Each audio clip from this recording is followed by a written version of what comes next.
Bakit mo ba ako pinakikialaman? Wala kang karapatang makialam sa mga desisyon ko. Buhay ko to. Hindi naman kita kaano-ano Inaalala ko lang ang batang dinadala mo. Oo, hindi mo nga ako kaano-ano. Pero may pakialam pa rin ako sa'yo, Erica. Hindi ka ba nakukonsensya? Anghel yan. Walang kasalanan. Bakit ba galit na galit ka? Hindi naman ikaw ang ama nito Bitiwan mo nga ako. Babalik ako kay Aling Lydia. Hanggat nandito ako, hindi ka babalik doon. Hindi mo ipapalaglag ang batang yan. Hindi nga kita pag-aari. Pero mahal kita. Mahal na mahal kita at handa akong panagutan niya. Ipinagbubuntis mo, Erica. Ano? Nahihibang ka na ba? Handa ka maging isang Salvador del Mundo para pagtakpan ng kagagahan ko? Mahal? Sinasabi mo lang yan para huminahon ako, hindi ba? Taon 2000. Isla ng Panay. Nasa harapan ng isang lumang bahay si Erica kung saan kasalukuyang naninirahan ang kanyang nobyong si Noel. 3 araw na itong hindi nagpapakita sa kanya. Namimiss niya na ito kung kaya minabuti niyang dalawin ang kanyang pinakamamahal na lalaki. Tao po! Tao po! Lumangit-ngit ang pintuan at sa tuluyang pagbukas noon ay lumabas ang tiyahin ng lalaki. Walang iba kundi si Aling Lydia na kahit nasa 40 anyos na ang edad ay maganda pa rin ang kurba ng pangangatawan at makinis ang balat. Oh, Erica, napadalaw ka. Aling Lydia, nandyan po ba si Noel? Si Noel? Naku, iha, bumalik na siya ng Maynila. Hindi ba siya nagpaalam sa'yo? Maynila? Kailan pa? Hindi niya naman po kasi nabanggit sa akin yan. Nung Lunes lang, ika-4 na araw na ngayon mula noong umalis siya. Ganun po ba? Grabe siya. Ang dami pa namin pinag-usapan noong Linggo, tapos... baka ayaw lang niyang makita kang nalulungkot, kaya hindi na siya nagpaalam. Hindi niya ba naikwentong 3 buwan lang ang bakasyon niya rito sa ating lugar? Nasabi niya naman po dati, kaso hindi ko naman ine-expect na aalis na siya. Maayos pa po kasi ang usapan namin nung huli tungkol sa mga bagay-bagay. Nagpunta po ako dito para surpresahin sana siya, pero ako pala masusurpresa. Naku, pasensya ka na talaga, Erica. Hindi ko rin alam kung anong pumasok sa isip ng kaibigan mo kung bakit nagawa niyang umalis na hindi nagpapaalam sa'yo. Nasabi niya po ba kung kailan siya babalik? Hindi pero sa pagkakaalam ko, malabong makabalik siya agad. Nakahanda na kasi ang mga papeles niya papuntang abroad. Pinagbakasyon lamang siya nandito para makatakas dun sa babaeng nabuntis niya sa Maynila. Nabuntis? Sa Maynila? Oo, talaga kasing maloko ang batang yun Hindi alam ni Aling Lydia na naging sila ng kanyang pamangkin. Dahil siya naman mismo ang nagsabi sa lalaki na itago ang kanilang relasyon. Umalis si Erica sa bahay ni Aling Lydia na may lihim na luha ang mga mata. Napakasakit para sa kanya ang kanyang natuklasan at pakiramdam niya ay sasabog siya kung hindi pakakawalan ang mga maiinit niyang luha. Makarma ka sana, Noel. Danasin mo sana ng 10 beses ang sakit na pinadama mo sa akin. Halos 1 linggong hindi lumabas ng bahay si Erica. Mabigat ang pakiramdam niya dahil sa kasawian sa pag-ibig. Anak, mukhang nahalata na kita. Meron ka bang dinaramdam? Wala naman po, Tay. Ilang araw ka nang nagkukulong dito sa loob ng bahay. Hindi ka naman dating ganyan. Sabihin mo nga, may problema ka ba? Wala po, Tay. Wala lang po ako sa mood na makihalubilo sa mga tao nitong nakaraan. Alam mo, para maarawan ka naman, ikaw na magdala nitong mga suman dun kina Aling Magda. Maraming order ang matanda kasi dumating daw yung apo niya nag-aling sa Maynila. Tay, pwede po bang kayo na lang? Ikaw na, para naman makakita ka ng ibang tao. Lagi ka na lang nagmumukmuk dito Oo nga, tinutulungan mo naman ako magluto nitong mga paninda nating mga kakanin pero mukhang lumilipad naman yung isip mo. Ay, sige na nga po, Tay. Ang kulit niyo naman po kasi. Aba, ako pa itong makulit. Balita ko magandang lalaki daw yung apo ni Aling Magda. Ano naman po ngayon? Wala naman. Gusto ko lang na makilala mo. Tay, ikaw ba yan? Akala ko pa stricto kayo pagdating sa mga ganyang bagay. Bakit mukhang inaano nyo na ako ngayon? Ano inaano? Binibiro lang naman kita, anak. Siyempre, ayoko muna mag-asawa ka. Pero kung makikipagnobyo ka naman, ayos lang din sa akin. Basta mabait at mapagkakatiwalaan yung lalaki. Ha? Ewan ko po sa inyo. Basta ayoko sa mga lalaking yan. Wala naman yung idudulot na maganda sa akin eh. Uy, ito talagang dalaga ko, oo. Ang sungit masyado. Huwag kang ganyan, anak. Abay, tatanda kang dalaga niyan. Samantala, habang pinagmamasdan ni Anthony ang kanyang lola Magda na masayang naghahanda, ay napapangiti na lamang ang lalaki. Lola, ang dami naman po yatang pagkain ang hinanda nyo. Dalawa lang naman po tayong kakain. Alam mo, Apo, dito sa probinsya ng lola mo, walang nasasayang na pagkain dahil marami tayong mga kapitbahay. Papupuntahin niyo po ba sila dito? Hindi, ipagbabalot ko sila. Ay, teka, may kumakatok sa pintuan. Papasukin mo nga, Apo. Tumalima naman agad si Anthony. Sa pagbukas niya ng pinto, tumambad sa kanya ang isang magandang babae. Mahaba ang nakalugay nitong buhok na may bitbit na basket. Napatitig siya sa hugis puso nitong muka, maging sa mapula nitong mga labi na halatang hindi nababahiran ng lipstick. Nandyan ba si Lola Magda? Oo, nasa loob. Pasok ka. Lola, may bisita po kayo. Lola Magda, magandang araw po. Dala ko po ang mga suman. Oo, Erika. Akala ko yung tatay mo ang maghahatid ng mga yan. Ako na po ang inutusan niya. May gagawin daw po kasi siya sa bukid. Ay, Erika, oo nga pala. Siya ang apo ko, si Anthony. Anthony, ang babaeng yan naman ay si Erika. Ang magandang dalaga ng binibilhan ko ng kakanin. Hi, Erika. Kumusta? Mabuti naman. Lola Magda, hindi na po ako magtatagal. Mamaya ka na umalis, Erika. Sabayan mo kaming kumain nitong apo ko. Siya nga pala, ano bang nangyari sa'yo nitong huli? Nawalan ka raw ng ganang maglalabas. Ay nako, si tatay talaga, napaka-tsismoso. Alam mo namang hindi ka na iba sa akin, Erika. Halika muna, magkwentuhan muna tayo. Sige na nga po, hindi naman ako nakakatanggi sa inyo, Lola Magda Lihim na napapangiti si Anthony habang pasimpleng sumusulyap sa kumakain na si Erika.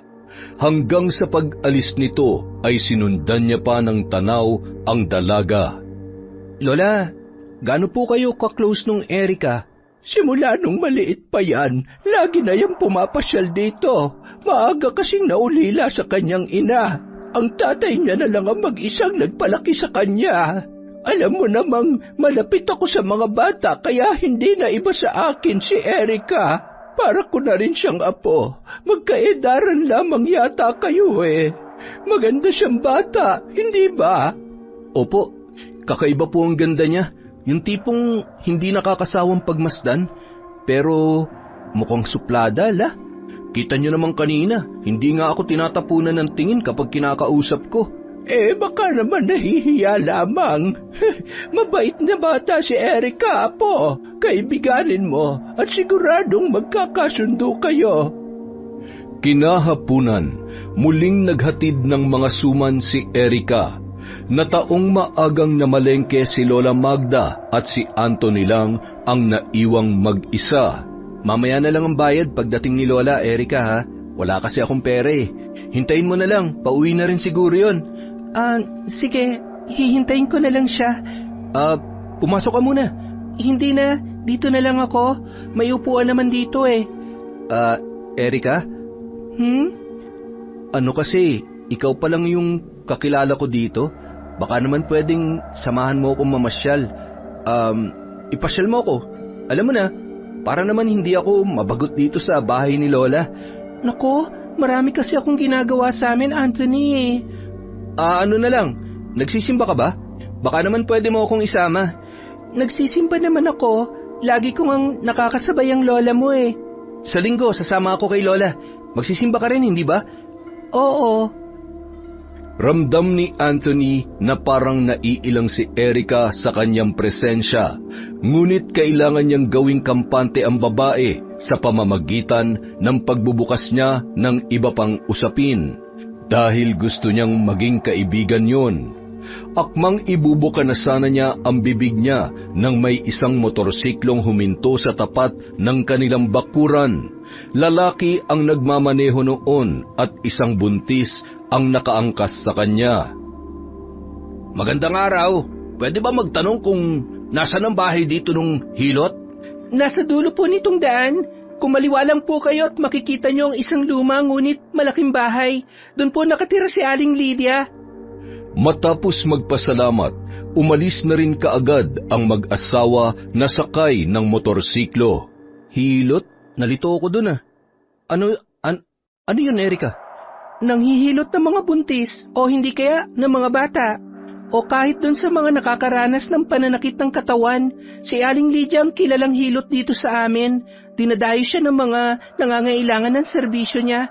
Kahit mga taga-ibang barangay nagtutungo dito, mahusay kasi siyang hilot. O, bakit nangingiti ka dyan, Anthony? May nakakatawa ba sa mga sinabi ko? Wala naman. Masaya lang ako kasi mahaba na yung mga sinasabi mo. Ha? Wala, sabi ko, ang ganda mo. Aba, loko to ah. Ayos ka rin pala, no?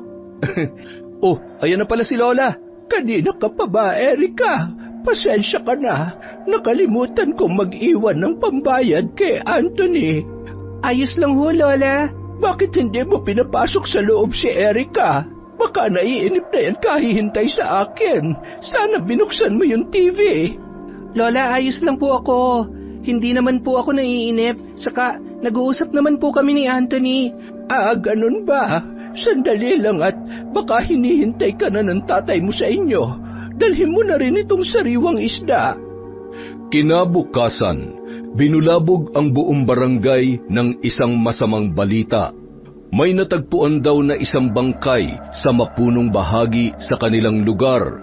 Ang masaklap pa ay buntis ang naturang babae at karumaldumal ang nangyari dito. Wakwak ang kanyang tiyan at naliligo sa sariling dugo. Naging usap-usapan yon sa buong nayon pero walang nakakakilala sa naturang bangkay. Diyos ko, yan yung babaeng nagpahilot sa akin kahapon ah. Mukhang nagalit pa nga yung lalaking kasama niya kasi bakit daw mabubuntis yung babae? Baog siya. Nako, kawawa naman. Nasaan na kaya yung kasama niya, Lydia? Magkasabay naman silang umalis kahapon sa bahay ko, kaya hindi ko rin masasagot yung tanong mo, Aling Magda. Kung sino man ang gumawa niyan, siguradong matindi ang galit. Alam lang ang kaluluwa ng taong dudukot sa sanggol na nasa sinapupunan ng babaeng yan. Kung ano man ang dahilan ng pagkamatay niya, sana'y makamit niya ang hustisya. Napailing na lamang si Erica nang masilayan ang kalunos-lunos na itsura ng babae. Nakikilala niya ang mukha noon dahil yun ang buntis na nakita niyang nakaangkas sa motorsiklo ng lalaking nagtanong sa kanila kahapon. Naglalakad pa uwi sina Alfredo at Erica nang muling mapag-usapan ang tungkol sa nangyari sa babae. Sa palagay niyo, Tay, yung lalaki kaya may gawa? Yung lalaking kasama niya? Hindi ko rin masabi, anak. Minsan na rin kasi ako nakakita ng ganoong senaryo. Nung maliit ka pa at kasama pa natin ang nanay mo. At sa palagay ko, hindi pang karaniwang taong gumawa noon dahil... Dahil ano po ay, Tay? Wala, anak. Tay, ayos lang po ba kayo? Kung ang nilalang na yun ang may gawa, alanganin ang lahat ng mga buntis na nagtutungo sa barangay natin para magpahilot kay Aling Lydia. Po? Bakit naman po? 3 buwan na lang at papalapit na ang mahal na araw. At kung siya nga ang may gawa, panigurado nagsisimula na naman siya maghasik ng lagim. Tay, hindi ko po kayo maintindihan. Manananggal, Ang nilalang na yun, anak, ang siyang dahilan kung bakit nasawi ang iyong ina. Kung nagbalik na nga siya, paghahandaan ko ang Kwaresma. Ipaghihiganti ko nanay mo, anak. Manananggal ang pumatay kay nanay? Oo, gaya na nangyari sa babaeng yon. Dinukot din ang sanggol na nasa sinapupunan ng iyong ina. Ganun na ganun ang anyo niya. Nung gabing nadatnan ko siya sa aming silid. Galing ako kay Lydia noon. Pinahilot kita kasi nahulog ka sa may hagdan. Gabi na tayo nakauwi nun. Halos pagsakluban ako ng langit at lupa nang bumungad sa akin ang kalunos-lunos na anyo ng nanay mo. Biyernes Santo yun. Tandang-tanda ko pa. Natanaw ko pa sa bintana ang paglayo ng manananggal sa tirahan natin. Halos hindi makapaniwala si Erica sa mga narinig niya buhat sa kanyang ama. Ang buong akala niya, nagkasakit ang nanay niya kaya yun pumanaw. Hindi kasi nagkukwento si Alfredo tungkol sa pagkamatay ng kanyang asawa. Ngayon lang nito nabanggit kung ano talaga ang tunay na dahilan kung bakit maaga siyang naulila sa kanyang ina. Lagi nang nagmamasid si Alfredo sa mga kabahayan. Inaalam niya kung sino ang buntis sa kanilang mga kabarangay at kung sino-sino ang dumadayo roon. Hanggang sa isang gabi, may napansin siyang tunog na nililikha ng pagkampay ng mga pakpak. Bigla siyang kinabahan. Nagpalinga-linga siya sa paligid at kaagad na nagkubli sa mga mayayabong at matataas na damo. Gumapang siya roon para magmasid at para hanapin ang pinagmumulan ng tunog. Hanggang sa nakita niya ang isang babae. Nakatalikod yon, mukhang namimilipit sa sakit habang nagpapahid ng kung anong malagkit na likido sa buong katawan. Hubot-hubad at mayroon yung paris ng malalaking mga pakpak. Hanggang sa dahan-dahang naputol ang bewang ng babae, kasabay ng malakas nitong pagtili, at kaagad na lumipad pa itaas ang putol niyang pang-ibabaw na katawan. Hindi nga ako nagkakamali. Manananggal nga. Manananggal ang pumatay sa babae at sa asawa ko. Naputol na lamang ang pagsasalita ni Alfredo nang maramdaman niya ang malakas na hangin. Narinig niya nang malapitan ang kampay ng mga pakpak at natuluan pa siya ng malagkit na laway sa kanyang noo. Sa pagtingala niya, nagkatitigan pa sila ng manananggal. Ikaw? Ikaw ang mananang... Hindi na naituloy pa ni Alfredo ang nais niyang sabihin dahil mabilis na siyang sinunggaban ng mabangis na nilalang. Kinabukasan, nagimbal si Erica nang malamang patay na ang kanyang ama. Nakita ito sa isang maliit na sakahan na pagmamay-ari ni Lola Magda. Maraming kalmot sa buong katawan at may sugat sa leeg. Ayon sa mga nag-iimbestiga, namatay sa sakal ang kanyang tatay. Sabi niya sa akin kagabi bago siya umalis, pupunta daw siya sa bahay ng kumpare niya kasi daw nagkayayaan sila mag-inuman. Pero sabi ng kanyang kumpare, ilang oras daw siya naghintay kay tatay kaya lang hindi na dumating. Wala ba siya nabanggit? Baka may nakaalitan siya tapos tinambangan siya. Walang kaaway ang tatay ko, Anthony. Mabait siya at ni minsan wala pa siyang nakaalitan. Sino kaya ang may gawa nito kay Alfredo? Kung sino man, naway hindi patulugin at usigin sana ng kanyang konsensya. Isang mabuting tao si Alfredo. Wala akong maipipinta sa kanya. Tay, paano na ako ngayon? Bakit mo naman ako iniwan? Erica, hindi ka nag-iisa. Narito lamang kami. Handa kaming damayan ka. Hindi ka namin pababayaan. Kami ni Anthony. Tatay! Tatay ko! Naging karamay ni Erica ang maglola. Laging nasa tabi niya si Anthony hanggang sa mailibing si Alfredo. Maraming salamat, Anthony, ha? Kahit papaano, may pinaghuhugutan ako ng lakas dahil hindi mo ako pinababayaan. Wala kang dapat ipagpasalamat, Erika. Ginagawa ko lang ang nararapat. Isa pa, ikaw lang naman ang kaibigan ko rito. Handa akong samahan ka palagi hanggat hindi pa naghihilom ang sugat sa puso mo. Kailanman ay hindi na maghihilom tong sugat sa pagkawala ni tatay. Hanggang ngayon, hindi ko pa alam kung sino ang pumaslang sa kanya, Anthony. Hindi natutulog ang Diyos, Erika. Lalabas at lalabas din ang katotohanan sa likod ng mga pangyayari. Sana nga. Sana nga. Ngayong nailibing ng tatay mo, ano ng plano mo? Ipagpapatuloy ko ang buhay. Ano pa ba? Pero sa pagkakataong ito, wala nang isa kong paa, Anthony. Para na akong pilay na iika-ika sa paglalakad dahil wala na si tatay. Huwag ka mag-alala. Hindi ka naman namin pababayaan ni Lola. Kung gusto mo, dun ka na muna sa amin. Delikado kung mag-isa ka lang dito. Babae ka pa naman at malayo pa sa mga kapitbahay tong tahanan ninyo. Mas makabubuting sa bahay ka na muna, Erika. Tama si Anthony. Delikado para sa iyo ang mag-isa lamang dito. Maraming salamat po, Lola Magda. Hindi ko alam kung anong gagawin ko kung wala po kayo. Huwag ka nang umiyak. Hindi ka namin pababayaan, Erika. Kung gusto mo sa pasukan, pag-aaralin kita. Ituring mo na akong tunay mong lola. Aalagaan kita, apo. Wala pong salitang makakapagpaliwanag sa nararamdaman ko ngayon. Maraming salamat po. Simula nung araw na yon, mas lalong naging malapit sina Erika at Anthony. Lagi silang magkadikit at nag-e-enjoy sa presensya ng isa't isa. Lagi silang magkasamang namamasyal, nagsisimba, namamalengke. Anthony, sa pasukan ba? Babalik ka na sa Maynila? Yun ang napagkasunduan namin ni Mama, Erika. Pero, alam mo, mukhang nagugustuhan ko na rito. Ewan, baka magbagong isip ko, dito na ako maghahanap ng trabaho. Maganda ba sa Maynila?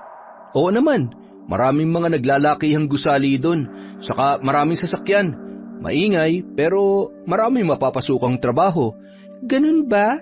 Sana balang araw makapunta din ako doon. Nako, hindi malabong mangyari yun. Anthony, pwede mo ba akong samahan sa sementeryo bukas? Namimiss ko na kasi si tatay eh. Siyempre naman, ikaw kaya ang boss ko. Kung nasan ka, nandun din ang bodyguard. Hala siya, ayos ka rin no? Ang galing mo mag-imbento. Totoo naman hanggat nandito ako sa probinsya ni Lola, ako ang knight in shining armor mo. Sira ka talaga. Umuwi na nga tayo. Baka hinahanap na tayo ni Lola Magda. Masusunod po, mahal na prinsesa. Halika na, aking kabalyero. Ano ba to? Nahahawa na ako sa kalokohan mo. Kinabukasan, maagang nagpunta sa sementeryo sina Anthony at Erika. Bit-bit ang isang basket na may lamang mga suman. Tay, kumusta ka na? Alam ko magkasama na kayo ni nanay ngayon. Heto po't may dala kong suman. Siguradong namimiss nyo na tong luto ko. Tay, miss na miss ko na po kayo. Lagi niyo po akong bantayan, ha? Mahal na mahal ko po kayo. Ilang oras din ang itinagal ng dalawa sa puntod ng magulang ni Erika. Nang biglang may lumapit sa kanila. Erika? Uy, Jessa, kumusta? Anong ginagawa mo rito? Ang totoo niyan, ikaw talagang sadya ko rito eh. May nakapagsabi kasi sa akin na nandito ka raw, kaya dito na ako dumiretso. Pasensya ka na, Jessa ha. Hindi na ako nakapagpahatid ng suman sa inyo. Wala na kasi si tatay. Ikinalulungkot kong nangyari kay Mang Alfredo, Erika. Nagulat din kami nang mabalitaan na nangyari sa kanya. Ano nga palang sadya mo sa akin? Pwede ba tayo mag-usap ng tayong dalawa lang? Mauna na muna ako, Erika. Hintayin na lang kita dun sa labasan. Sige, Anthony. Salamat ha. Nang makalayo na ang binata, ay alanganing ngumiti si Jessa kay Erika. Ipinagtapat nitong buntis siya at nangangailangan siya ng tulong ng dalaga. Ayaw kong kasuklaman ako ng mga magulang ko, Erica. Please, tulungan mo naman ako maipalaglag ang batang ito. Ano? Jessica, masama yun. Isang malaking kasalanan ang binabalak mong gawin. Wala na akong ibang paraan na maisip. Naglayas nang nakabuntis sa akin. Alam kong may kilala kang hilot. Sigurado matutulungan niya ako sa problema ko. Hindi ko kasi alam kung gumagawa pa ng ganyang bagay si Aling Lydia, Jessa eh. Erica, marunong nga siya manghilot, hindi ba? Siguradong may kaalaman din siya sa paglaglag ng bata. Ano ka ba? Pero, please, nagmamakaawa ako sa iyo, Erica. Kahit labag sa kalooban ni Erica na tulungan si Jessa, ay mas nangibabaw ang awa niya para sa kaibigan. Sige, sasamahan kita kay Aling Lydia. Pero ipangako mong kapag nabuntis ka ulit, hindi ka na magpapalaglag ha. Kawawa ang anghel na walang kasalanan, Jessa. Isinama muna nila si Jessa sa bahay ni Lola Magda para makapag-isip-isip. Mawalang galang na ineng. Buntis ka ba? Ho? Palagay ko buntis ka. Tama ba ko? Hindi po siya buntis, Lola Magda. Hindi nalilinlang ang mga mata ko, Apo. Isang tingin ko lang sa leeg mo. Alam kong may buhay na pumipintig dyan sa sinapupunan mo. Hindi na nakaimik pa si Jessa. Nagkatinginan naman sina Anthony at Erica. Hinawakan ni Lola Magda ang tiyan ng babae. Mag-aapat na buwan na, hindi ba? Ipahilot mo na yan, Mineng, nang sa gayon ay maiayos na ang posisyon ng bata na nasa iyong sinapupunan. Alanganing ngumiti si Jessa sa matanda. Makalipas ang ilang minuto, niyaya na ni Jessa si Erica na magtungo sa bahay ni Aling Lydia. Nagpaiwan naman si Anthony. Malapad naman ang ngiti ni Aling Lydia nang salubungin silang dalawa. Kasalukuyang nagwawalis ang babae sa bakuran nito. Erica, anong may paglilingkod ko sa inyo? May kailangan po ang kaibigan ko sa inyo, Aling Lydia. Ay, sandali lang at maghuhugas muna ako ng kamay. Pumasok na muna kayo sa loob. Pinapakiramdaman ni Erica ang kaibigan at nahahalata niya na kinakabahan yon. Jessa, sigurado ka na ba talaga? Pwede ka pang umatras kung nagdadalawang isip ka. Sure na ako, Erica. Wala nang atrasan to. Hinawakan ni Erica ang kamay ni Jessa. Nanlalamig ang mga yon. Pagpasok ni Lydia sa sala galing sa kanyang silid ay may bitbit na itong garapa. Naglalaman yon ng langis na siyang ginagamit niya sa panghihilot. Nang ilahad ni Jessa ang nais na mangyari ay nanlaki ang mga mata ni Lydia. Diyos ko, ang akala ko'y magpapahilot ka para ilagay sa tamang posisyon ang baby dyan sa tiyan mo. Magpapalaglag ka pala. Abay, nakapag-isip ka na ba ng 10 beses, Ineng? Tumango na lamang si Jessa habang diretso ang tingin nito sa mga mata ni Aling Lydia. Aba, kung ganon, kayang-kaya ko namang gawin ang nais mo. Pero, hindi mo ba pagsisisihan ang desisyon mong ito? Ang pagsisisi ay laging nasa huli, Ineng. Kaya, kung gusto mo pang umurong, walang problema yon. Sigurado na po ako. Pakiusap po. Sana'y manatiling lihim itong gagawin natin. Sige, kung handa ka na, sumunod ka sa akin. Magiging masakit ang prosesong ito, pero sa tulong ng mga halamang gamot na ipapainom ko sa iyo, hindi mo iindahin na mahabang oras ang kirot at sakit. Basta susundin mo lamang ang ipagbibilin ko. Tumango si Jessa at kaagad na tumayo para sumunod kay Aling Lydia. Kinakabahan naman si Erica na sinundan ng tingin ang dalawa. Habang naiwang mag-isa sa sala ang dalaga, pabalik-balik naman siya sa paglalakad. Hindi siya mapakali. Naririnig niya kasi ang pagdaing ng kaibigan, hanggang sa narinig niya ang impit na paghiyaw nito. Halos 1.5 oras siya sa ganoong posisyon nang sa wakas ay tawagin siya ni Aling Lydia. Erica, alalayan mo muna itong kaibigan mo. Mahina pa siya kaya hindi pa siya diretsyong nakakalakad. Tumalima naman agad ang dalaga at inalalayan si Jessa papunta sa sala, galing sa silid ni Aling Lydia. Magpahinga ka muna ng ilang oras. Inumin mo muna itong langis na pinagbabaran ng mga espesyal na halamang gamot para gumaan ang iyong pakiramdam. Jessa, matulog ka muna. Mamaya pupuntahan ko si Anthony para maihatid ka namin sa inyo.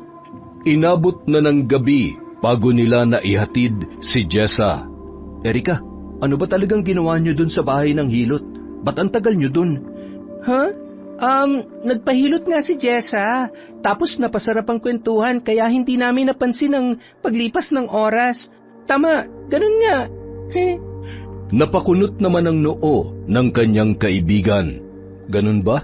Mukha kasing may nililihim ka sa akin eh. Tapos, pansin ko rin ang pananamlay nung kaibigan mo. Parang may iniindang masakit sa katawan na hindi mo maintindihan. Paika-ika pa nga eh. Napagod lang siguro yon. Ikaw talaga, ang dami mong napapansin.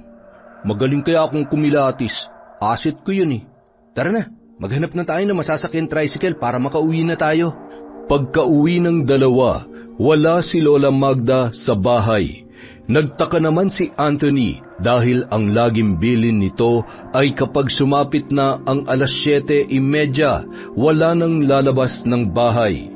Dapat nakalak na ang lahat ng bintana at pintuan. Pero pagdating nila doon, nakabukas pa ang isang bintana sa sala, maging ang pintuan sa kusina.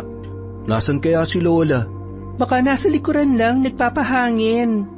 Sabay pa silang nagulat nang biglang may kumaluskos sa likod bahay kasabay ang pagputak ng mga manok na parabang nabubulabog. Ano yun? Nagmadali silang nagtungo sa labas, doon sa likod bahay para tingnan kung bakit nagkakagulo ang mga manok na nakadapo sa mga puno. Anthony, sandali! Baka may magnanakaw. Magdala kaya tayo ng itak o hindi kaya pamalo para may panlaban tayo. Sumang-ayon naman si Anthony at sabay na silang naghagilap ng pwedeng bitbitin. Hinawakan ng lalaki ang isang matalas na itak at si Erika naman kumuha ng baseball bat.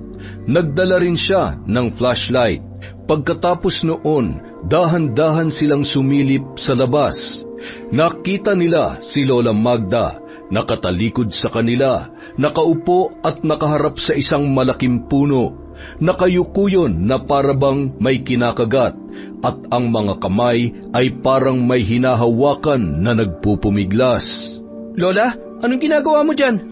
Nagulat pa ang matanda sa pagkarinig ng boses ng kanyang apo. Napalingon yun sa kanila. Inilawan naman ni Erika ng flashlight ang matanda. Dumiretso ang liwanag sa mukha ni Lola Magda at nagtaka pa ang dalawa kung bakit may tumutulong sariwang dugo sa gilid ng labi noon. Nakauwi na pala kayo. Mabuti naman. Anthony, tulungan mo nga akong itali itong 2 paa ng manok. Ang likot-likot kasi. Kailang po pala, Lola. Akala namin kung sino na. Napagkamalan ka tuloy namin magnanakaw. Naisip ko kasi magluto ng tinolang manok para sa agahan natin bukas. Kaya eto at sinungkit ko ang isang nakadapo sa sanga ng punong ito. Mukhang lilipad kaya kinagat ko na lang ang mga pakpak para hindi na maglilikot pa. Bakit may dugo po sa gilid ng labi ninyo? Ay, ito ba? Nako, nadulas ang panungkit ko kanina. Tumama dito. Nagkasugat pala. Hindi ko na napansin dahil naging abala na ako. Pumasok na po tayo sa loob, Lola. Gamutin po natin yung sugat nyo. Isang araw, napansin ni Anthony ang pagiging malungkot ni Erika. Kasalukuyan silang gumagawa ng suman. Bumalik na sa paglalako ng suman sa bayan ang dalaga para kahit papaano ay makatulong sa maglola. Nung tinuturuan ni Erika si Anthony, biglang napabuntong hininga yon. Uy, ano nangyari sa'yo? Bakit bigla ka nalang tumahimik dyan? Namimiss ko lang si tatay. 2 buwan na rin kasi simula nung nawala siya eh. Hindi ko pa rin nakukuha yung hustisya para sa kanya. Hanggang ngayon, umaasa pa rin akong madadakip na ng mga pulis ang pumatay sa tatay ko, Anthony. kung taong gumawa nun, paniguradong nakukonsensya na yun. Pero kung hayop... Kung hayop, edi sana nilapa na si tatay. Uy, tahan ka na. Ayokong nakikita kang ganyan eh. Ano kaya kung dalawin na lang natin ang tatay mo mamaya? Ayos ba yon? Sasamahan mo ko? Oo naman. Kahit nalulungkot ay napangiti na lamang ang dalaga. Isang gabi, hindi mapakali sa higaan si Erica. Maalinsangan ang panahon at kahit anong gawing pagpikit niya ng kanyang mga mata ay hindi talaga siya makatulog. Nakalak naman ang pinto sa kwartong to kaya walang makakakita kahit maghubad man ako. Ang init talaga ng pakiramdam ko ngayon. Mabilis na hinubad ni Erica ang suot niyang t-shirt at bumalik na siya sa higaan. Tinirintas niya ang kanyang mahabang buhok at dumapa sa higaan. Pakiramdam naman niya ay hindi siya makahinga kaya tumihaya na lamang siya. Naaalala na naman niya ang kanyang ama nang tumitig siya sa kisame. Muling nagnilid ang mga luha sa kanyang mga mata sa isipin na palagi siyang pinapaypayan ng kanyang ama noon kapag naiinitan siya. Tatay, miss na miss ko na po kayo. Makalipas ang ilang minutong pag-iyak, hindi niya na namalayan na nakatulog na pala siya. Bandang madaling araw, nagising si Erica dahil nakaramdam na siya ng lamig. Babangon na sana siya para kunin ang kanyang hinubad na t-shirt nang maramdaman niya na may pumipintig sa gilid ng kanyang puson. Napahawak siya roon at pinakiramdaman ng maigi ang sarili. Pinigil pa niya ang paghinga para masiguro ang kanyang nararamdaman.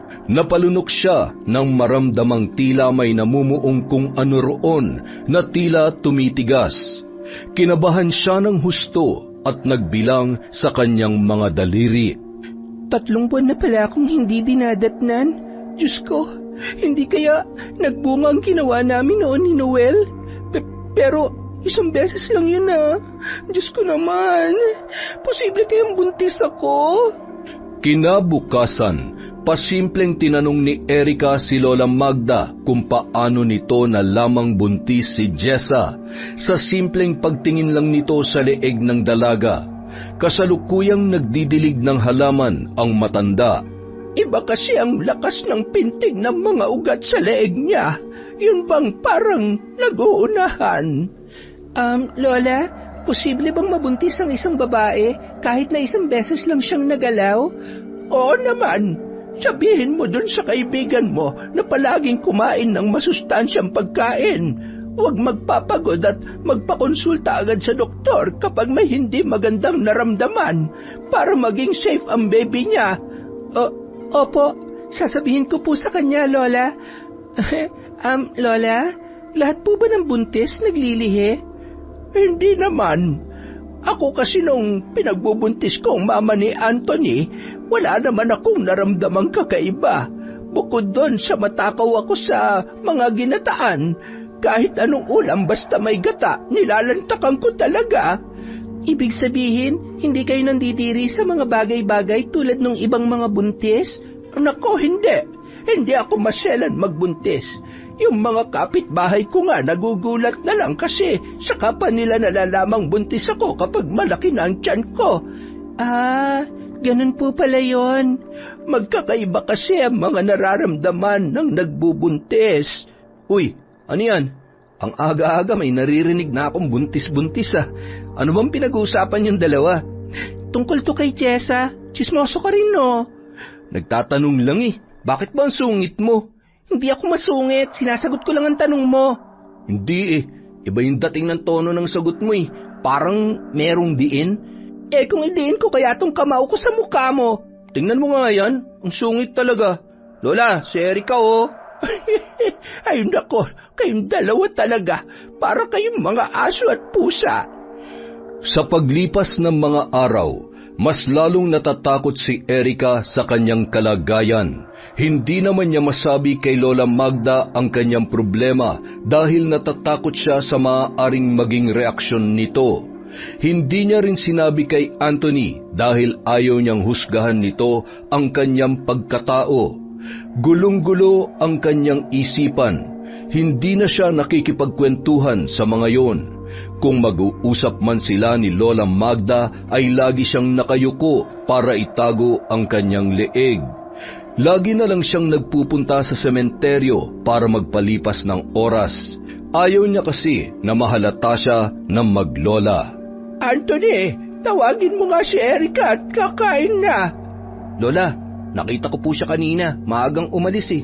Tingin ko papuntang sementeryo. Ah, ganun ba? Bakit hindi mo sinamahan? Hindi ba lagi naman kayong nagkakasundo sa mga lakad ninyo? Ewan ko ba sa isang yun, Lola? Wala ka bang napapansin sa kanya? Tingin ko kasi may problema siya eh. Ayaw niya lang sabihin. Bakit mo naman nasabi yan, Apo? Nahuli ko kasi siya minsan, umiiyak. Tinanong ko kung anong problema. Sabi niya wala. Pero pakiramdam ko, meron talaga, Lola eh. Malakas ang kutob ko eh. Apo, may nobyo ba yang si Erica na hindi ko alam? Wala naman, Lola. Saka, hindi ako makakapayag na magpaligaw pa siya sa iba. Bakit naman? Ano kasi, Lola eh. Secret lang natin to ha. Gusto ko kasi siya. Hindi pa ako nakakakuha ng tiyempo para magtapat. Baka sabihin niya, sinasamantala ko lang yung pabor natin sa kanya. Talaga ba? Sigurado ka ba dyan? Oo naman po, Lola. Ang ibig kong sabihin ay kung totoo bang hindi ka pa nagtatapat sa kanya, baka naglilihim lang kayo sa akin. Lola, ba't naman ako maglilihim sa inyo? Hindi pa nga. Tingin ko kasi, buntis si Erica. Nag-iba kasi ang hubog ng balakang niya. Buntis? Si Erica? Aba, malabong mangyari yan, Lola. Kami lagi magkasama. Walang ibang lalaking nakakalapit sa kanya. Kaya nga. Baka ikaw ang gumalaw at hindi mo lang sinasabi sa akin. Apo, masama ang naglilihim at masama ang nagtatabi ng hindi pa ikinakasal. Lola naman, nagsasabi po ako ng totoo. Hindi pa nga ako nakakapagtapat, magtatabi na agad. Ay, naku naman kayo talaga. Pinapraning niyo ako sa buntis-buntis issue na yan eh. Hindi na nagsalita pa ang matanda. Kumbinsido naman siya sa sinabi ng kanyang apo. Pero kailangan niyang makausap si Erica para alamin ang totoo. Kaagad din namang umalis si Anthony matapos na makapag-usap silang dalawa. Balak sundan ng binata si Erica sa sementeryo. Samantala, humahagulgol ang dalaga sa harap ng puntod ng kanyang mga magulang. Gulong-gulo ang kanyang isipan. Tay, Nay, hindi ko na po alam kung anong gagawin ko. Paano na ako ngayon? Ngayong nagbunga palang pagkakamali namin ni Noel. Pasensya na po kayo, Tay. Hindi ko man lang nasabi sa inyo na naging nobyo ko ang pamangkin ni Aling Lydia. Pero, Tay, umalis na po siya. Iniwanan niya na ako. At ang mas mabigat pa, hindi niya alam na buntis ako. Anong gagawin ko, Tay? Tulungan niyo po ako. Makalipas ang ilang minutong pagmumuni-muni, parang nag-ilaw ang bumbilya sa isipan ni Erica nang maalalang muli ang pangalan ni Lydia. Tama, ipapaliglag ko ang bata. Si Aling Lydia makakatulong sa akin.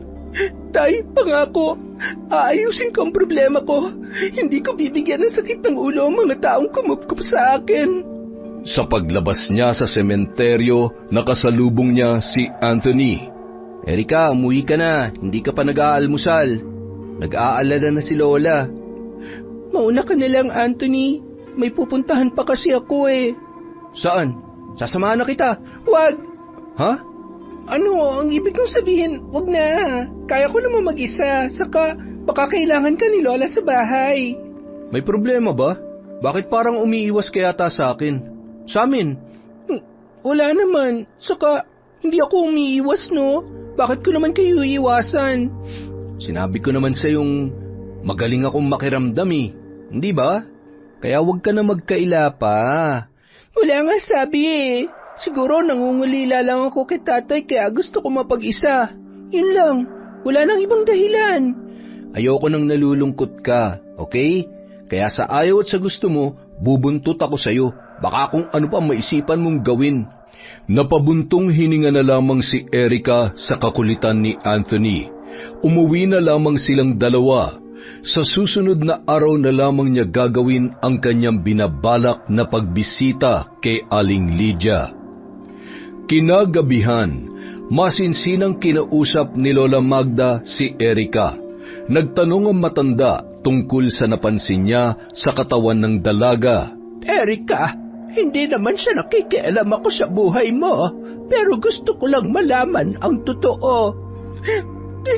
Lola Magda, sino ang ama? Hindi umimik ang dalaga. Nagpatuloy lamang yon sa pagsinghap. Huwag ka mag-alala, hindi ako galit. Lagi mong tandaan na ang dinadala mong yan ay biyaya ng Panginoon. Sige na, pumasok ka na sa kwarto mo para makapagpahinga ka. Pag-usapan na lang natin kapag handa ka na. Batid ni Erica kung gaano kabait si Lola Magda, pero ayaw niyang maging mas pabigat pa siya rito, kaya itutuloy niya ang kanyang plano. Kukuha lamang siya ng tamang tiyempo. Hanggang isang araw, sinamahang mamalengke ni Anthony si Lola Magda. Isinabay na rin niya ang paghahatid ng mga suman sa mga suki ni Erica. Masama kasi ang pakiramdam ng dalaga. Nang napadako si Anthony sa pwesto ng karinderya ni na Jessa, narinig niya ang dalawang lalaki na nag-uusap. Nagpalaglag nga raw kasi ang si Jessa. Malaki na gastos ni paring Lando sa pagpapa-ospital sa anak niya, kaya hanggang ngayon ay sarado pa ang karinderya nila. Kawawa naman si paring Lando. Halos igapang ng pag-aaral ng anak niya, tapos ito naman si Jessa, gagawa pa ng kalokohan. Iba na kasi ang isip ng mga kabataan ngayon, pre. Imbis na makatulong sa magulang, nagdadagdag pa ng problema. Biglang sumagi sa isip ni Anthony ang itsura ni Jessa noong ihatid nila ito. Paika-ikang naglakad na inalalayan ni Erica at ngumiwi-ngiwi ang muka na parabang nahihirapan sa iniindang kirot. Nagpalaglag si Jessa kay Aling Linda nung araw na yun. Kaya pala ang tagal nila sa bahay nung hilot. Kaya pala nararamdaman kong may inililihim sa akin si Erica nung oras na yun. Sabi ni, lakas talaga ng pakiramdam ko.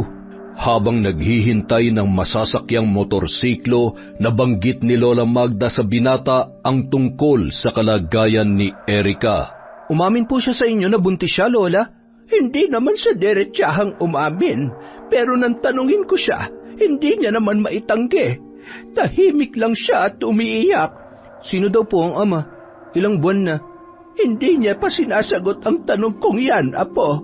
Ang mabuti pa, kausapin mo siya. Baka magsabi siya sa iyo ng totoo. Isang mabigat na problema ang pinapasan ngayon ng kaibigan mo. Kailangan niya ng karamay. Opo, gagawin ko po yan, Lola. Pag-uwi ng maglola, kaagad na inasikaso ni Anthony ang dalaga matapos na makapagluto ng nilagang karne ng baboy. Kumain ka na, Erica. Mainit pa tong sabaw. Salamat, Anthony, pero wala akong gana eh. Ano gusto mong kainin? Wala. Baka gusto mo manood ng TV o hindi kaya makinig ng drama sa radyo. Hindi, ayoko. Maingay. Sumasakit ang ulo ko. O sige, sabihin mo lang kung may kailangan ka, ha? Anthony, okay lang ba sa'yo kung ano? Sabihin mo lang. Pasensya ka na pero gusto ko talagang makita. Talaga, Erica? Gusto mo ako makita? Ako bang pinaglilihan mo? Aba, ayos ah. Sige, dito lang ako sa harapan mo hanggat gusto mo. Ha? Anong pinagsasasabi mo dyan? Saka hindi ako naglilihan, oh. Issue ka dyan. Sinabi na sa akin ni Lola. Alam kong problemado ka ngayon, pero pwede ka naman mag-share sa akin. Hindi kita huhusgahan. Promise, mababawasan ang bigat na nararamdaman mo. Ay, hindi ko na talaga maitago sa inyo. Oo, buntis ako, Anthony. Bago ko lang din nalaman. Kasi nag-iba na yung pakiramdam ko eh. Basta, hindi ko gaano maipaliwanag sa'yo. Sa palagay mo, ilang buwan na yung dinadala mo? Mga 3 buwan na siguro. Erika, pwede ko bang malaman kung sino ang tatay? Yung dati kong nobyo, si Noel. Akala ko kasi totoo siya sa akin eh. Mahal na mahal ko siya, kaya naibigay ko sa kanyang natatanging kayamanan ko. Alam ba niya na nagdadalang tao ka? Hindi, at wala akong balak na ipaalam sa kanya. Hindi pwede yan. Karapatan niya malaman ang kalagayan mo ngayon. Wala na siya, Anthony. Patay na? Hindi. Iniwan niya na ako. Bumalik na siya sa Maynila. At kailanman, hindi niya malalamang nagbunga ang ginawa namin dahil hindi ko isisilang ang sanggol na to. Ayoko maging pabigat sa inyo ni Lola Magda. Teka, anong ibig mong sabihin? Basta, ako nang bahala sa sarili ko. Huwag mong sabihing magpapalaglag ka rin tulad ng ginawa ni Jessa. Ha? Paano mo nalaman ang tungkol sa ginawa ni Jessa? Nalaman ko kanina. Erika, wag mong gagawin ang ginawa niya, ha? Maaatim ba ng konsensya mong kitlin ang buhay nang wala namang kamuwang-muwang na anghel? Maraming nangangarap na magkaroon ng anak. Mapalad ka dahil biniyayaan ka na may kapal. Nandito naman kami ni Lola. Aalalayan ka namin. Hindi ka namin pababayaan, Erika. Hindi na nakaimik pa ang dalaga. Alam niyang kasalanan ang ninanais niyang gawin, pero buo na ang kanyang pasya. Hindi na siya nakipagtalo pa kay Anthony. Minabuti na lamang niyang ibahin ang usapan para mapaniwala ang nag-iba na ang takbo ng kanyang isip. Anthony, pwede ka bang kumain ng hinog na langka para sa akin? Oo naman. Mabuti naman at naliwanagan ka na. Kahit ano pa yung gusto mong gawin ko, hindi ako magrereklamo. Basta para sa ikasisiyan ng baby mo. Kailangan mo isawsaw sa bagoong, ha? Bagoong? Sigurado ka ba? Langka, bagoong? Ang pangit kaya ng lasa nun. Sabi mo gagawin mong gusto ko. Sinungaling? Pinaasa-asa lang ako. Naglilihi ako eh. Eto na, gagawin ko na. Ano naman hinog na langka, isasawsaw sa bagoong? Ayos din. Magiging masarap yun. Tama, masarap nga siguro pagmasdan na napipilitan lang ako. Ano yung huling sinabi mo, Anthony? Wala. Sabi ko maghahanap na ako ng hinog na langka, tsaka ginataang bagoong. Tawang-tawa naman si Erika habang pinagmamasdan si Anthony na diring-diri at napipilitang kumain ng kanyang request. Sa bawat paglunok nito ay napapangiwi pa ang muka ng binata kasabay ng pagpikit ng kanyang mga mata. Panguling subo na po ito. Mahal na prinsesa, makakaraos na rin ako. Wow! Congratulations! Kahit diring-diri sa kinakain, lihim naman nang umingiti si Anthony. Masaya siya dahil napagbigyan niya at napasaya ang babaeng nagbibigay ngayon ng kulay sa kanyang buhay. Hanggang isang gabi, nakarinig si Erika ng mga pagaspas ng pakpak sa labas ng bahay. Malakas ang pagkampay noon kaya ramdam niya ang hangin na tumatagos sa loob ng kanyang silid. Kakaibang kaba ang sumikdo sa dibdib ni Erika nang biglang pumaibabaw ang tunog ng mga kampay. Hanggang sa may dumapo sa kanilang bubong na yero, rinig na rinig niya ang tunog na nililikha roon ng kung anong nilalang na naglalakad. Kaagad na bumangon ang dalaga habang hawak-hawak ang kanyang tiyan. Mabilis niyang binuksan ang pinto ng silid. Akmang lalabas na sana siya nang tumambad sa kanyang harapan si Lola Magda na nasa katabing kwarto lamang natutulog. Naririnig mo ba naglalakad sa bubungan? Tumango lamang si Erika. Ang nasa sinapupunan mo ang sadya ng manananggal na yan, Erika. Po? Paano niyo po nalaman, Lola? Shhh! Kunin mo itong asin at dinikdik na bawang. Ipahid mo sa tiyan mo at ako'y magsasaboy naman ng asin sa labas ng bintana. Makalipas ang ilang minuto, narinig na lang ni Erika ang paglayo ng mga pagaspas. Nagiging mas mabangis ang mga manananggal kapag sumasapit ang mahal na araw. Kita mo na dinayok ka pa talaga rito. Ano po ba talagang manananggal? Narinig ko na rin po kasi yan kay tatay. Isang uri ng aswang na ang pinakapaboritong pagkain ay ang mga batang hindi pa nailuluwal.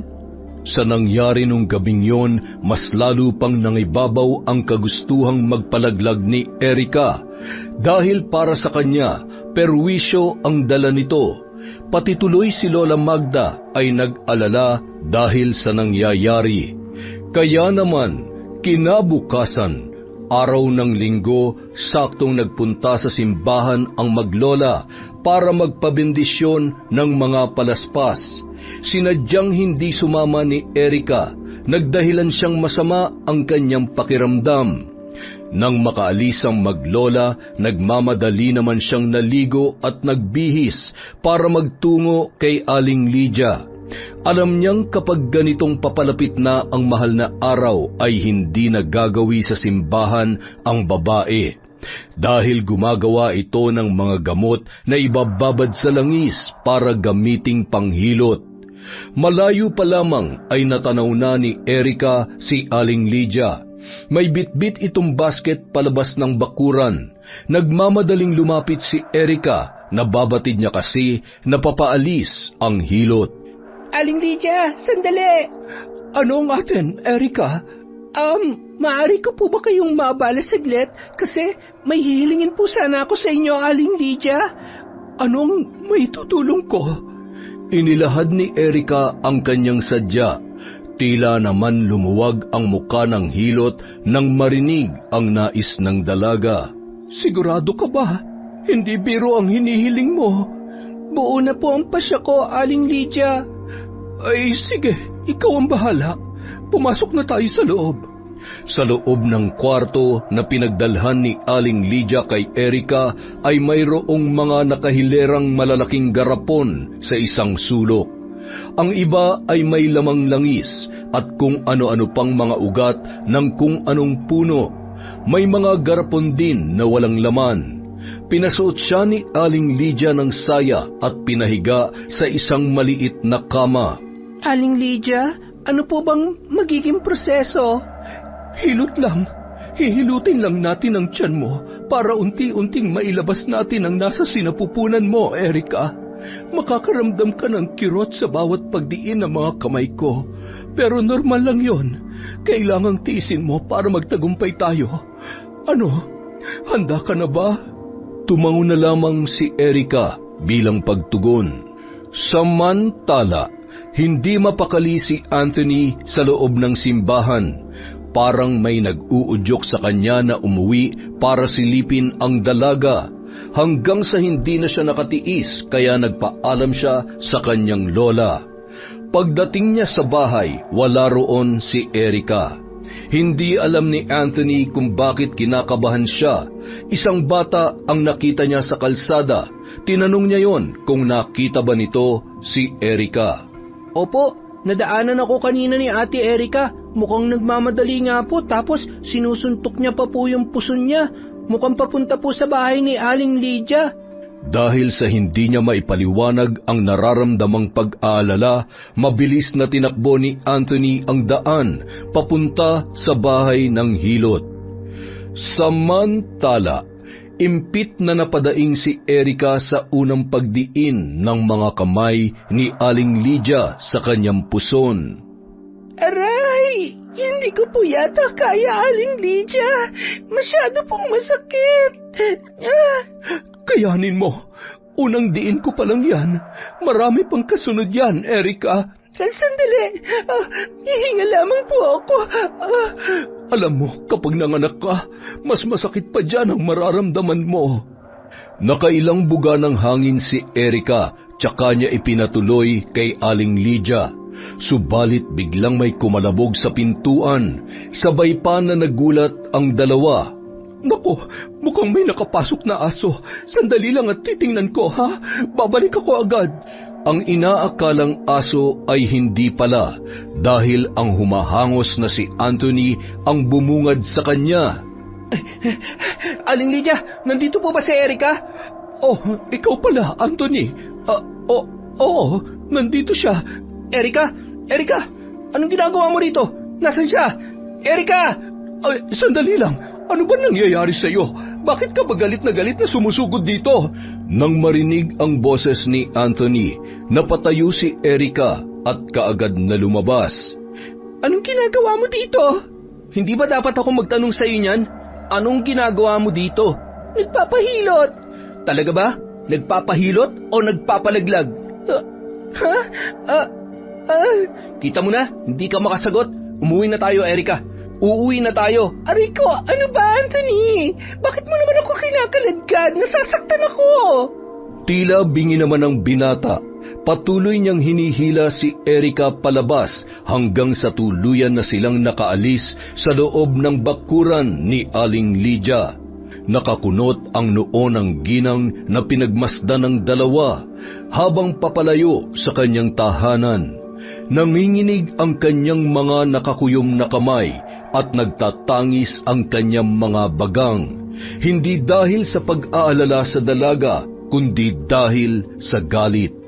Galit na galit siya dahil sa hindi na ituloy ang pagdukot niya sa namumuong sanggol na nasa sinapupunan ni Erika. Malas at dumating ka pa, Anthony. Wala tuloy akong libre makakain mamayang gabi. Pues, hindi ako titigil hanggat hindi ko nakukuha ang pinaka-aasam-asam ko sa iyo, Erika. Mamayang gabi, muli kitang bibisitahin. Samantala, galit na minura ni Erika si Anthony habang sila ay nasa gilid ng daan na napapaligiran ng mga tanim na saging. Bakit pa ba ako pinakikialaman? Wala kang karapatang makialam sa mga desisyon ko sa buhay. Hindi naman kita kaano-ano Inaalala ko lang ang batang dinadala mo. Oo, hindi mo nga ako kaano-ano, pero may pakialam pa rin ako sa iyo, Erika. Hindi ka ba nakukonsensya? Anghel yan. Walang kasalanan.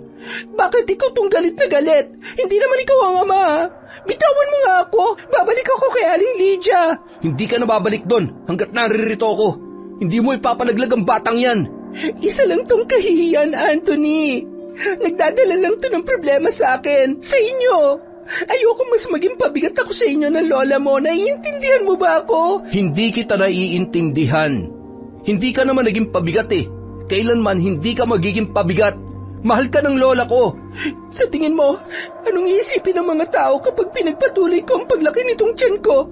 Na isa akong kaladkaring babae? Nagpabuntis sa isang lalaking ilang buwan ko lang nakilala? Wala kang karapatang husgahan ng pasya ko, Anthony. Hindi mo naman ako pag-aari Hindi nga kita pag-aari, pero mahal kita. Mahal na mahal kita at handa akong panagutan yung pinagbubuntis mo, Erika. Ano? Nahihibang ka na ba? Handa kang maging isang Salvador del Mundo para pagtakpan ang kagagahan ko? Mahal, sinasabi mo lang yan para huminahon ako. Hindi ba? Una pa lang kitang nakita, tumibok na ang puso ko, Erika. Si Lola makakapagpatunay niyan. Mahal kita. Sana naman pagbigyan mo akong maging parte ng buhay mo para sa magiging anak mo. Pangako, magiging isang buong pamilya tayo.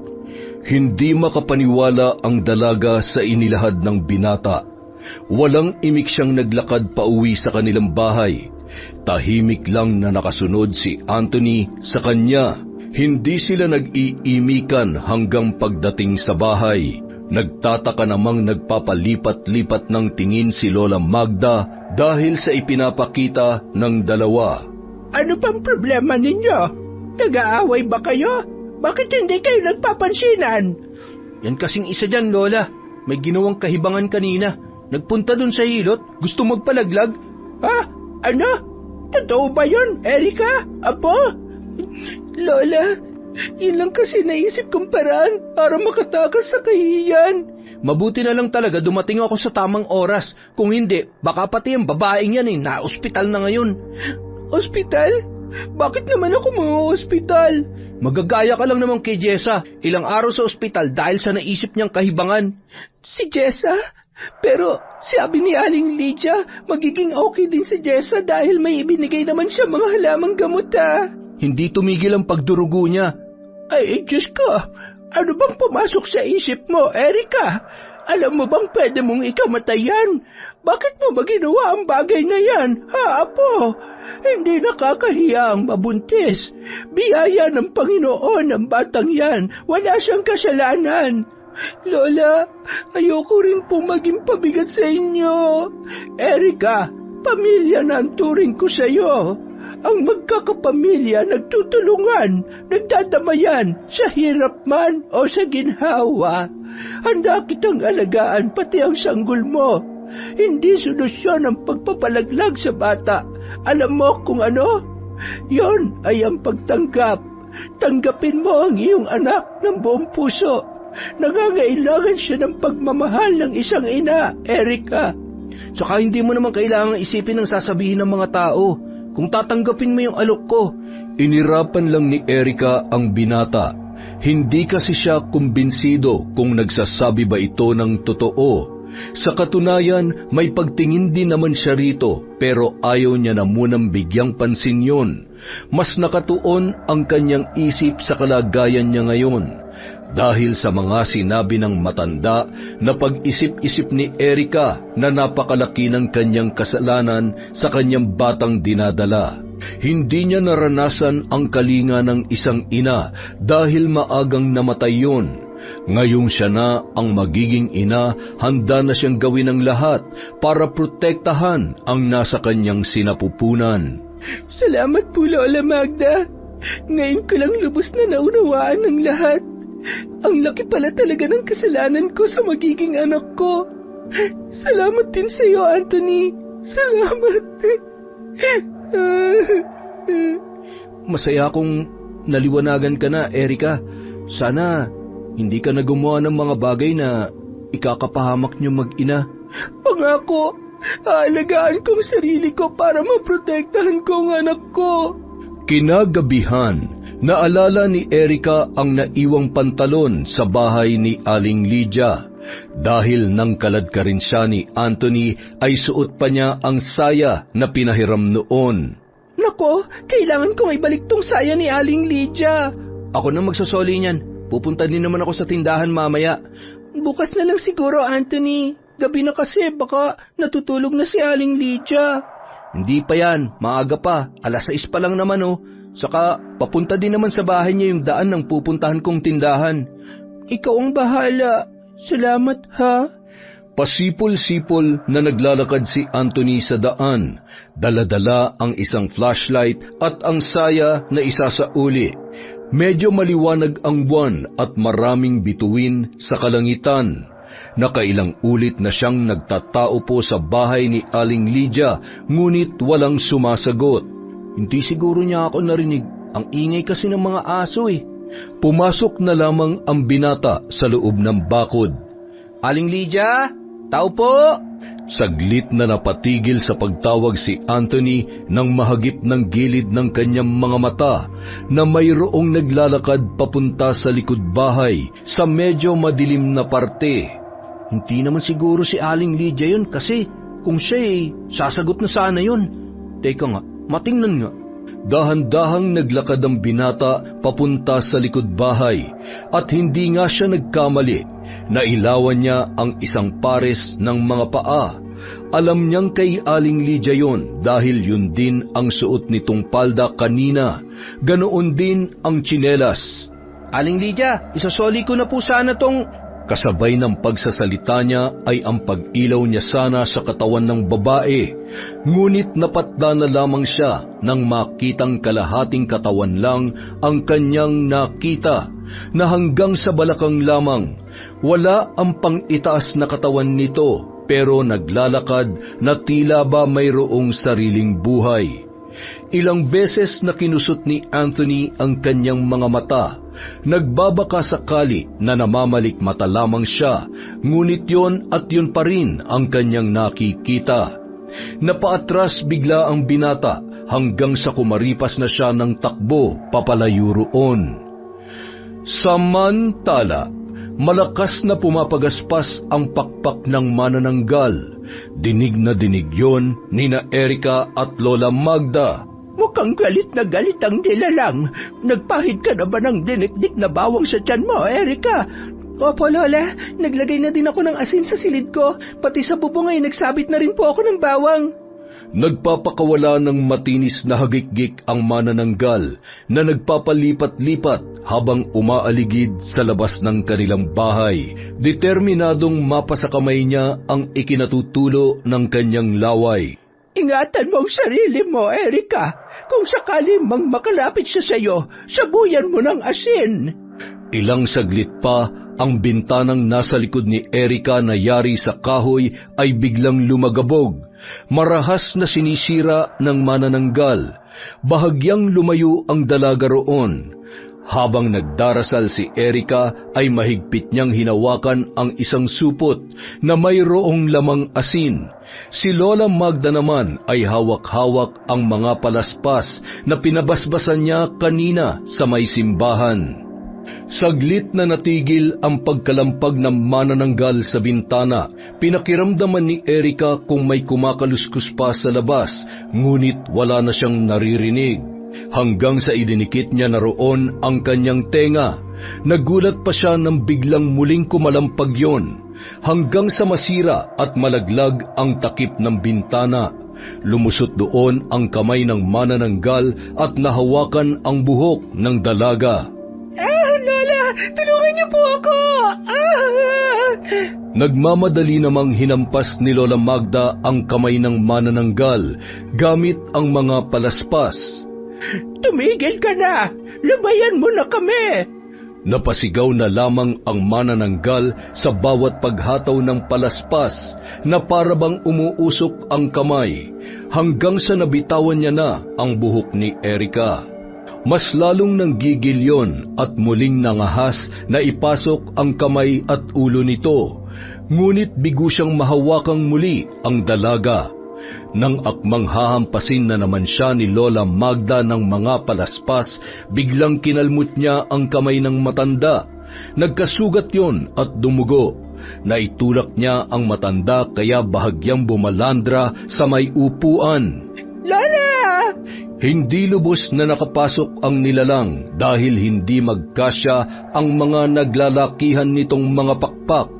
Kinuha ni Erika ang palaspas mula sa matanda, subalit natisod siya sa paa ng upuang kahoy, kaya bumagsak din ang dalaga. Asin! Asin, Erika! Isabay mo sa kanya! Nang makabawi, mabilis na pinulot ni Erika ang supot na may lamang asin. Isinaboy niya yon sa manananggal. Humiyaw yon at lumayo sa may bintana. Samantala, humahangos na dumating si Anthony sa loob ng kanilang bakuran. Wala siyang ingay na naririnig. Payapa ang paligid. Subalit nang pumasok na siya sa loob ng bahay, nanlaki ang kanyang mga mata nang makita na nagkakagulo roon. Lola, Erika, ano nangyayari? Anthony, nandito na naman yung manananggal. Ano? Mabilis na lumapit ang binata. Sa dalagang panay pa rin ang pagsaboy ng asin sa labas ng bintana, hanggang sa nakita na lang nilang lumipad papalayo ang manananggal. Mabuti naman at dumating ka na, Anthony. Kanina pa kami gustong pasukin ang aswang na yon. Ito nga't nasugatan pa ako sa kalmot niya. Nang masigurong wala na talaga ang nilalang, mabilis na inayos ni Anthony ang nasirang bintana. Muli niyang ikinabit ang nahulog nitong takip. Ano po bang manananggal na sinasabi niyo? Isang putol na katawan na may mga pakpak. Putol? Alam niyo po, Lola, may nakita din akong putol na katawan kanina, doon mismo sa bahay ni Aling Lydia. Pero buhay na buhay ang bahaging yon. Naglalakad ang mga paan na parang may sariling buhay. Paikot-ikot lang doon sa loob ng bakuran ni Aling Lydia. At saka, sa palagay ko, si Aling Lydia po yun. Sigurado ka ba dyan sa sinasabi mo, Anthony? Oo naman, hindi ako nagbibiro kapag ganito kaseryosong usapan, lalo pat nakakakilabot. Sigurado ka bang si Lydia nga ang kaputol na yon? Oo naman po, sa suot na palda, tsinelas, siya po talaga yon. Pero naguguluhan po talaga ako sa nakita ko. Lola, posible kayang yun ang kaputol na katawan ng manananggal na pumarito? Kung totoo mang si Aling Lydia yon, ibig sabihin, siya yung manananggal? Aswang siya? Kailangan nating makasiguro, mga apo. Sa Biyernes, kabilugan ng buwan, alam kong mananalasa na naman ang nilalang na yon dahil patay ang Diyos. Anthony, Kailangan mong maging matapang. Magmamasid ka kina Lydia. Kailangan maunahan natin siya bago pa niya masaktan si Erica. Bago pa niya madukot ang sanggol na nasa kanyang sinapupunan. Maghanda ka, Apo. Isang malaking misyon ang gagawin mo. Paano ko po mapapatay yung sinasabi niyong manananggal, Lola? Kapag nahanap mo ang kaputol ng katawan niyang naglalakad sa lupa, yun na ang pagkakataon natin. Sabuyan mo yon ng asin hanggang sa manghina at ibudbud mo ang lahat ng asin sa naputol na bahagi para malusaw yon. Sa ganoong paraan, mahihirapang makabalik ang kanyang pang-itaas na bahagi at sa oras na masinagan yun ng init ng araw, hindi na yun makakabalik pa sa anyong tao at masusunog na yon ng tuluyan. Ako na lang po kaya sigurong gagawa niyan, Lola. Baka kung ano pa mangyari kay Anthony. Total, ako naman po ang sadya niya. Hindi, Erica. Ako ang gagawa ng misyong ito. Wala kang ibang gagawin kundi alagaan at protektahan ang sarili mo. Samantala, nanggagalaiti naman si Aling Lydia. Ilang beses nang pumalpak ang balak niyang pagkain sa munting buhay na nasa sinapupunan ni Erica. Hindi ako susuko. Wala pa akong ginusto na hindi ko nakukuha. Dila lang ang walang latay sa gagawin ko sa iyo, Erica, at sa lahat ng mga makikialam sa akin. Hanggat nakakakain ako ng sariwang laman ng paborito kong pagkain, mananatiling bata ang pisikal kong anyo. Mananatili akong malakas at mabubuhay pa ako ng matagal sa mundong ito. Pagsapit ng Biyernes Santo, maagang naghanda si Anthony. Pumunta siya sa bayan para bumili ng maraming asin. Uubusin niya ang 3 kilo sa manananggal na tutugisin. Kinakabahan man sa maaaring mangyari ay nilalabanan niya yon. Lahat ay gagawin niya upang protektahan ang minamahal na dalaga. Kinagabihan, tahimik lang siyang nagmamasid sa bahay ni na Aling Lydia hanggang sa nakita niyang lumabas ang ginang sa bakuran nito. Nagmamadali, palinga-linga habang may hawak na sulo at ang isang kamay naman nito ay mayroong hawak na isang sungay ng kalabaw. Tumingala pa siya sa kalangitan kung saan bilog na bilog ang maliwanag na buwan at saka pumasok sa may loob ng sagingan. Sinundan siya ni Anthony. Maigsing distansya lang ang pagitan nito sa kanya. Ingat na hindi makagawa ng kahit anumang ingay. Nagkubli ang binata sa mayayabong na mga damo na nakapaligid sa ilang puno ng saging. Doon siya nagmasid kung ano ang gagawin ng hilot. Inilapag ng babae ang dala niyang sulo at pwersadong itinusok ang dulo ng sungay ng kalabaw sa isang puno ng saging. Muli siyang tumingala sa langit at pumikit. Naghubad ng damit at kinuha ang sungay na mayroon palang lamang langis at ibinuhos yon sa kanyang palad. Saka dahan-dahang ipinahid sa kanyang balakang, sa kanyang puson, paitaas sa kanyang dibdib, maging sa kanyang leeg at braso. Habang ginagawa niya yon ay parang namimilipit siya sa sakit, dumadaing hanggang sa bigla na lang bumuka na parang payong ang tumubong pares ng pakpak sa kanyang likod. Kasabay noon ang paghaba ng kanyang mga kuko at ang pag-agos ng kanyang malagkit na laway. Medyo nag-iba din ang kanyang itsura dahil kumulubot ang kanyang muka. Muling nagpakawala ng matinis na paghiyaw si Aling Lydia habang hinahaplos ang kanyang balakang. At sa puntong yun, dahan-dahang umaangat sa ere ang napuputol niyang katawan.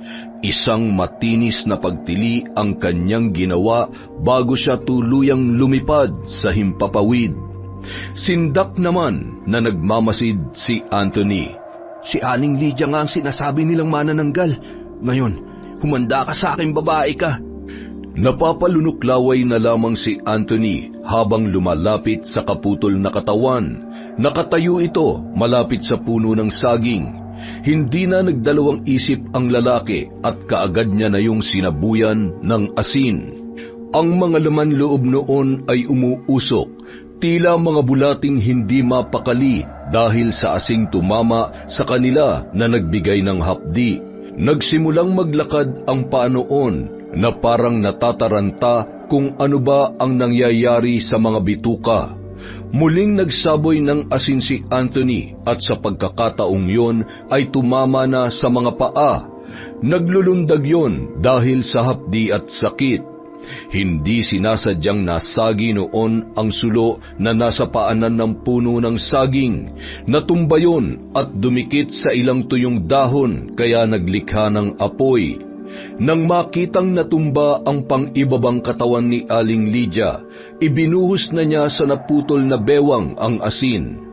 Muling nagpupumiglas ang mga paa hanggang sa magkikisay. Umusok ng malakas ang bewang at pumuputok-putok pa na parang iniihaw. Sa mulinong pagkisay, gumapang na ang apoy. Pinagmasdan na lamang ni Anthony ang pagkatupok noon at ang pagkalusaw ng mga naiwang laman loob. Tapos na ako rito. Kailangan ko na makabalik sa bahay. Baka kung ano na nangyayari doon. Hindi nga nagkamali ang binata dahil nadatnan niyang binabaklas ng manananggal ang kahoy na bahagi ng kanilang mga bintana. Marami na ring galos si Erica na patuloy sa paghataw ng palaspas sa manananggal. Erica, umusog ka! Ako nang bahala dyan! Magtago ka na para hindi ka makita nitong animal na to! Tumalima naman ang dalaga at ibinigay kay Anthony ang hawak na palaspas. Takot ka pala rito Sige, lapit! Lumapit ka nang makatikim ka ng sarap! Nagwawala naman ang manananggal dahil sa ginawa ng binata. Sinugod niya yon at nagpambuno silang dalawa. Nahawakan niya ang lalaki at sinakal agad yon.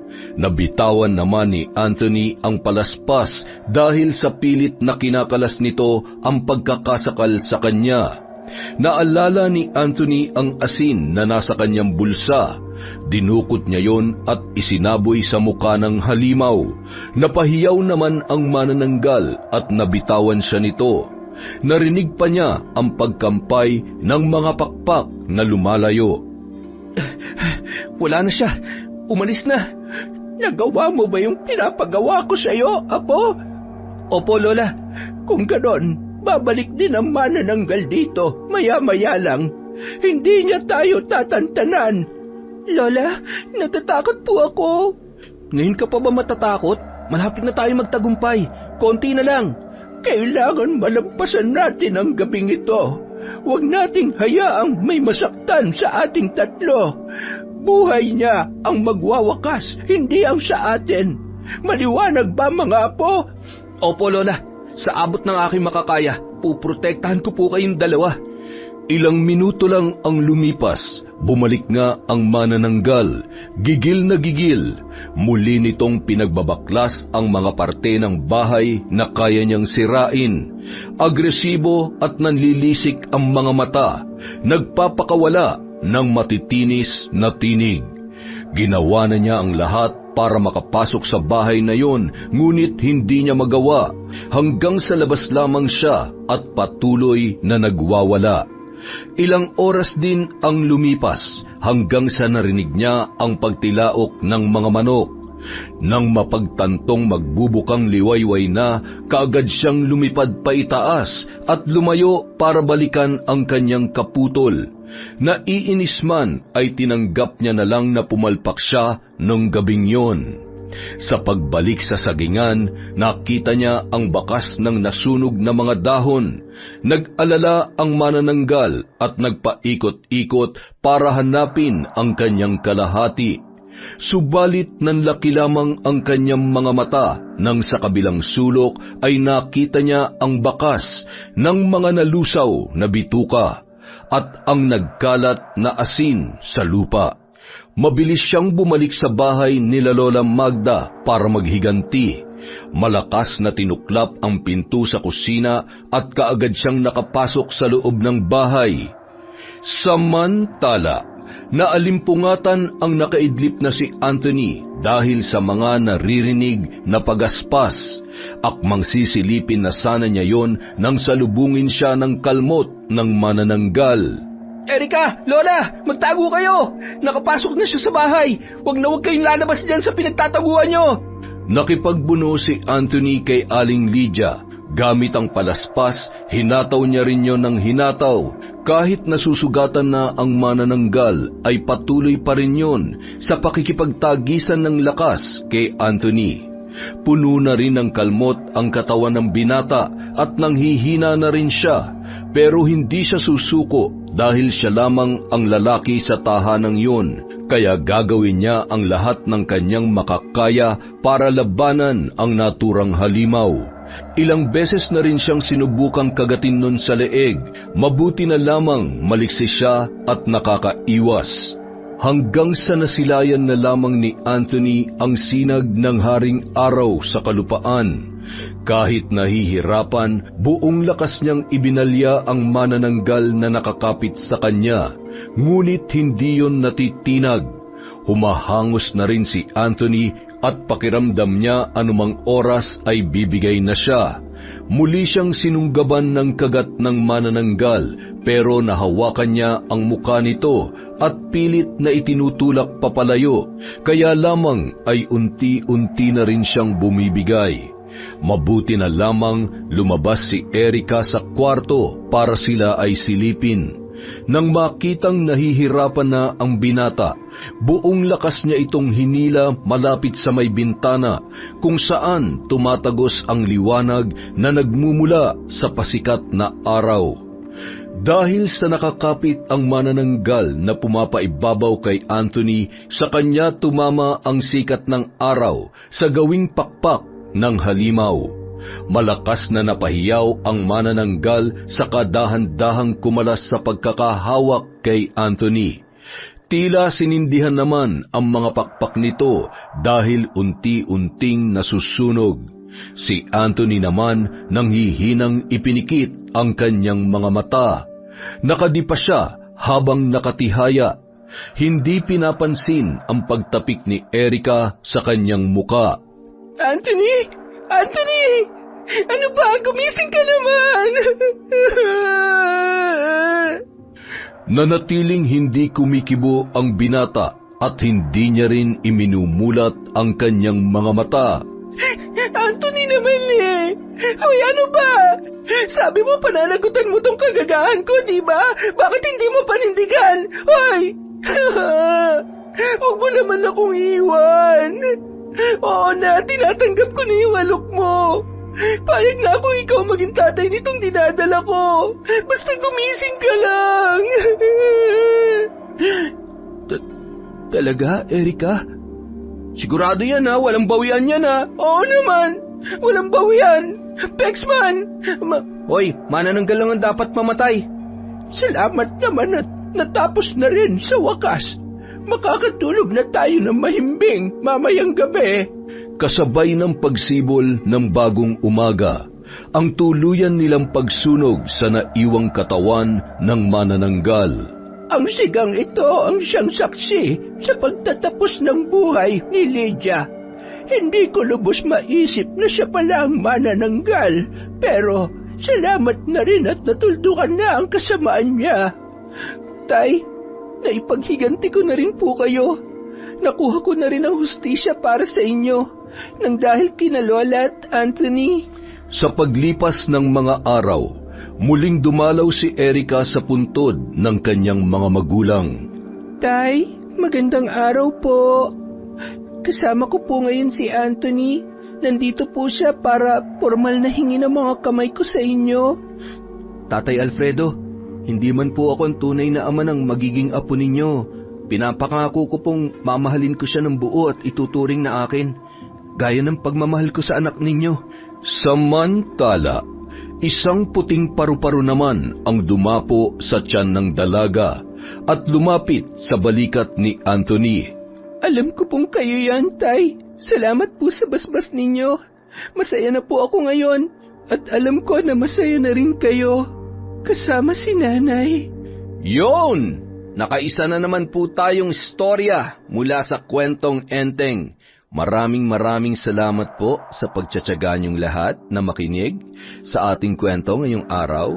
Dahil dyan, muntik na akong magulat, meron na naman tayong shoutout. Simulan po natin kay Maria Benitez. Hi din po kay Javen Delasan, kay Sally Roldan.